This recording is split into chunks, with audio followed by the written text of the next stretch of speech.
From IsReal News, this is a special early morning edition for Saturday, February 28th.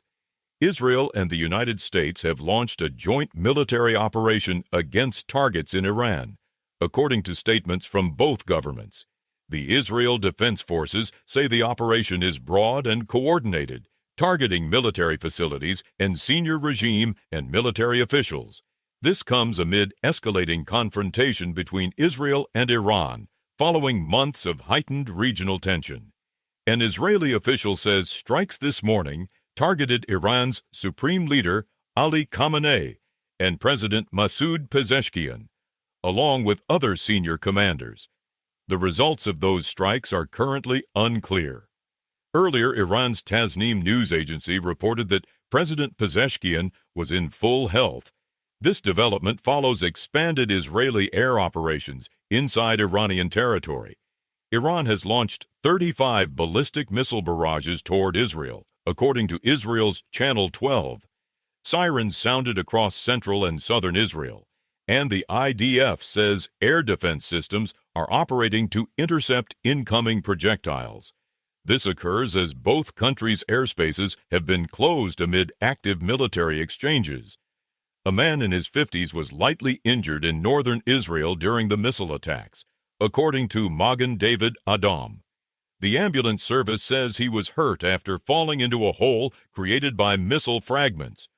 Others have been treated for injuries sustained while running to shelters and for acute anxiety.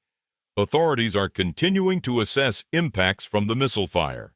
The IDF's Persian-language spokesperson issued a public evacuation warning to residents in Iran who are located near military industries and military infrastructure, urging them to leave those areas immediately for their safety. The warning comes as Israeli and U.S. strikes expand against military targets inside Iran. Iranian state-linked media report that 4 U.S. military bases in the Middle East were targeted with ballistic missile attacks. The reported locations include Al Udeid in Qatar, Ali al-Salam in Kuwait, Al Dhafra in the United Arab Emirates, and the U.S. Fifth Fleet Base in Bahrain. There are also reports of explosions in Bahrain, Kuwait, Qatar, and Abu Dhabi. This follows Iranian statements that U.S. bases in the region are within missile range. An American official told Reuters that preparations are underway for several days of strikes in Iran. The development comes as U.S. forces increase their operational posture across the region. Prime Minister Benjamin Netanyahu said Israel and the United States began the operation to remove what he described as an existential threat posed by Iran's regime. He thanked U.S. President Donald Trump for what he called American leadership and urged Israeli citizens to follow Homefront Command instructions. This statement follows the formal announcement of the joint operation. President Trump addressed the American public in a video message, stating that the United States has begun a large-scale military action in Iran.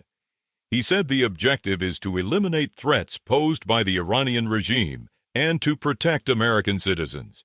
He also addressed the Iranian public, stating that their freedom is near and urging civilians to remain indoors during the operation.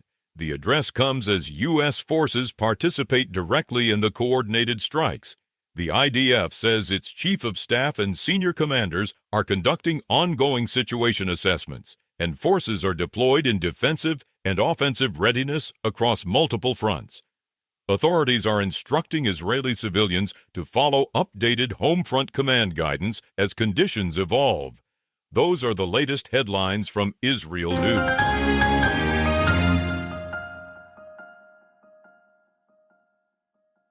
Israel is moving to heightened readiness as U.S. military posture across the Middle East expands, and timelines for a possible strike on Iran appear to be shortening.